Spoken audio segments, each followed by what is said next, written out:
Hello, everyone, and welcome back to Templar's Tabletop. We have got a very special video today because we are doing an interview with some pioneers in the RPG industry. Pun intended. I'm going to turn it over to our friends for their introductions, and we'll start talking about a cool game that's on Kickstarter right now. Okay. Hi, I'm Sandy Antunes. I'm the author of Pioneer, a new book coming out from Traveler. I'm also a rocket scientist. So it's that intersection of rocket scientist gamer that made this really exciting. Yeah, and I'm Chris Griffen. I'm head writer at Mongoose Publishing, and I have worked with Sandy and our other co-author, Gear Landeskog, on the Pioneer project together. Very nice. And that's what we're going to be talking about primarily today. And that's going to be that Pioneer game. So give us just a short overview. What is this game and why are we excited to be promoting it right now? Well, it's Let's Go to Space, the RPG.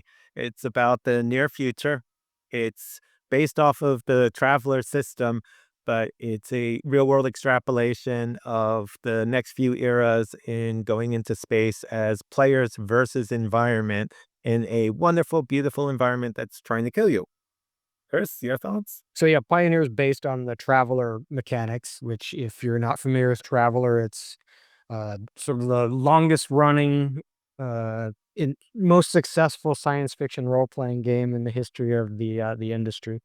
And Pioneer is based on those mechanics, but very much its own game.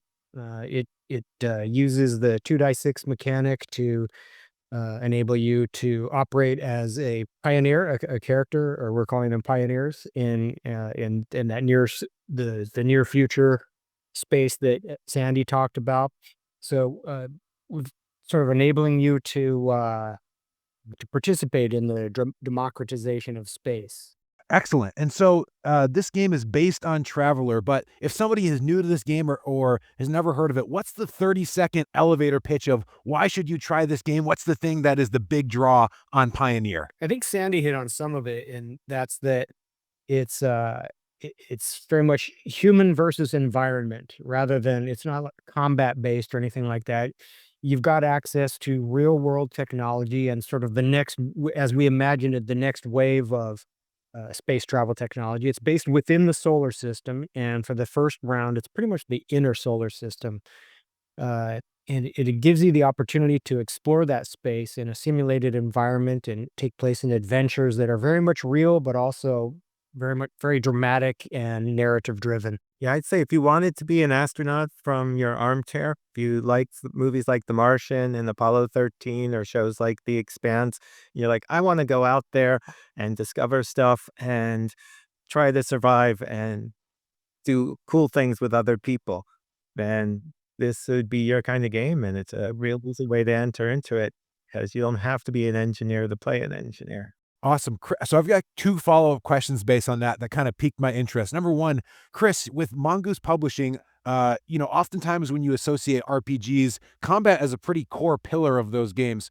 Chris, in your mind as a publisher, how do you make a game that is engaging and exciting, but doesn't have that central component of combat, which is typically ubiquitous? Part of it is the interaction between the pioneers. You're taking on some kind of extraordinary challenge. It could be as simple as going to low Earth orbit to rescue a wayward uh, tourist vehicle, or it could be traveling to the moon to set up the first moon base, or it could be the first mission to Mars. But whatever you're going to take on, it's going to be a real challenge, and there are serious dangers with all of those operations. And in that environment, there's going to be plenty of both interactions with your fellow pioneers, with the supporting characters, and with the challenges of getting to your destination and accomplishing the tasks that you set out for yourself there. It's a rich role playing environment. And again, the human versus environment aspect of it will provide plenty of role playing opportunity that does not revolve around combat. I mean, if you like solving temple puzzles or heists in games or exploring things and trying to figure out what's going on, uh, then, or discovering secrets, and then having weird environmental challenges kick in. I mean, combat's in the game, but it's just a stat. If you want to charm someone, roll against your charm stat. You want to fight someone, you roll against your combat stat. It's over. Let's get to the main thing going on. Awesome. And then Sandy, you mentioned you've actually worked on real life NASA projects, and and actually in that scientific realm. How was it like striking the balance between trying to put those real world inspirations in, but also not getting so deep in the weeds that it becomes unapproachable for somebody at the table? So Chris did an edit down of my airlock mechanics. These airlocks take a while, and in game terms, the main issue with an airlock is it's going to take you time to go through it, and you're committed. And if you're on one side, you can't be doing stuff on the other side. We have optional appendix stuff if people want to dial in more crunch for each thing, but it's really just making things be an obstacle. Rush your airlock, you have a chance of getting the bends. Running out of oxygen, I go through an airlock quickly, you may have an issue going there. So it's really to keep it in sort of a simulationist framework in order to make it be a challenge. Because there's always trade-offs in real missions, and there's no single one optimal solution, particularly if you're short on resources, which in space you always will be because you have to lift everything off on expensive rockets. Well, impossible intrepid players, if you want to know the rules to avoid getting the bends, there is a free PDF copy that is available. And let me see if I can go here. I've got it downloaded on my iPad right now. A little camera, of course, always a little camera glitch, of course, but you guys can pick up the PDF copy that is available right now on the Kickstarter, and that Kickstarter is doing very well. But you certainly don't want to miss out on your opportunity to become an early backer. As I flip through here, I like the nice simple layout, a lot of whites and blues. It feels very I don't know if space is a great adjective, but I think it feels very, space thematically themed there. How's the process been so far on the designing, the layout, and getting the preview ready? Traveler has a much more colorful space opera feel to it. When we set out to design the Pioneer layout, our the layout artist for this is Abby Mansion. She did a really nice job. She understood the task, and that is it should feel a little bit like a technical manual, and but in an exciting way, and add some art to pique your interest. There will be a ton of art featuring the technology that we're presenting, which is technology you'll be familiar with, but just a little into the future. So you can step forward a decade to 30 years from now. Um, that's pretty much been our take on it. Awesome. Yeah, I definitely got those feelings of that near sci-fi, well polished. So I think that is being effectively communicated so far. So, as I said, I'm going to include links to this project, and I thank you guys for your time as far as promoting it, and I wish you guys great success in it. As we close out this interview, I'd love to hear just a little bit more about your guys' journey in the RPG space. As an aspiring designer myself, it's always fun to hear about the process that people took to actually get where they are today. So, if you guys just don't mind giving us a short summary of how you got to where you are in the RPG space and industry. Sure. Sandy, would you like to go? Yeah, I'm going to start because I started earlier. H11 Traveler box set, that cover with, this is Free Trader Beowulf calling anyone Mayday, Mayday, was my first RPG and just really grabbed at me. We try to do an echo back to that actually in Pioneer with, the intro. This is Lander Promise on IO, cracked on impact, power levels are dropping to get that really quick immersion. So yes, I've done other games, but for science fiction, just the feel of Traveler is because I want to go to space, and it's going to be the easiest way for me to do that. Nice. Yeah. So for me, a similar journey to Sandy, really. Now, Traveler was my second role playing game. My gateway game was Dungeons and Dragons. But I've always been, ever since I was a little kid, a big space opera fan. So I immediately sought out Traveler, the same set, the little black books that came out so long ago, right around the same age as Sandy, actually.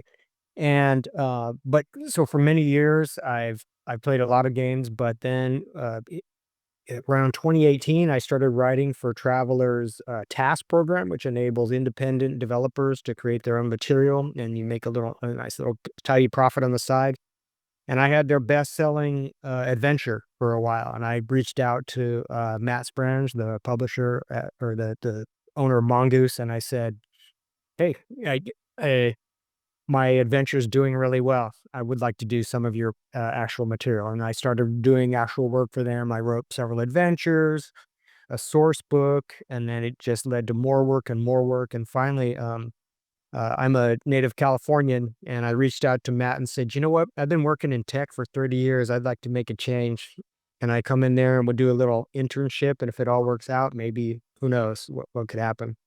I came and worked for them for 6 months, and then uh, I everyone I wasn't I didn't offend anyone during that time, so they decided to take a risk and hired me, and I now work here in Swindon, United Kingdom, at the Mongoose offices. That's awesome. Well, It's been a great experience too. Every day going to work, I'm inventing games and working with a great crew of people, so it's been really fun. along those lines, for both of you, what would you say is your advice or your tips for people that are interested in either creating their own game or making their way into this industry of the tabletop role playing industry? Well, see, the barrier is pretty low there. You can self-publish, you can put stuff up on Drive Through RPG, you can put stuff on Patreon, um, and then eventually do a Kickstarter once you have a following. Because, you know, with this book, Kickstarter is, hey, we started this 2 years ago and we're pretty much ready to go. It's almost like a pre-order and solicit feedback channel. 'Cause, but yeah, just start putting stuff out there somewhere. That's what I did. My first book was from Chaosium because I was contributing to the online Chaosium Digest, and then they did the pitch. I'm like, hey, this is good, but there's just so much good material out there. It's true. Sandy's right. There's a lot of good independent material out there. And if you want to take it the next step, my recommendation is really work on your craft. And that means imbibe a lot of source material. And by that, I mean a lot of avenues: books, film, video games. I think you should try and get multiple influences, because that's where people are coming from when they get into these games. And you need to be literate in that, in whatever genre you want to work in. On top of that, work on your craft. Be a good writer. Read a few books on writing and study the craft a little bit. The more professional your work looks, the better it's going to be received by the audience. Excellent. Well, this certainly appears to have been a very effective collaboration. And again, this is Chris and Sandy promoting their new game, Pioneer, a space-based game. And I was over the moon to talk to you both, pun intended. So thank you guys very much for your time. And as I said, to all of you viewers, we'll be including the Kickstarter link where you can grab a preview copy of this game and check it out if it's something that you're interested. Thank you all so much. Thank you, Chris and Sandy. Thanks for stopping by Templar's Tabletop. And until next time, happy gaming.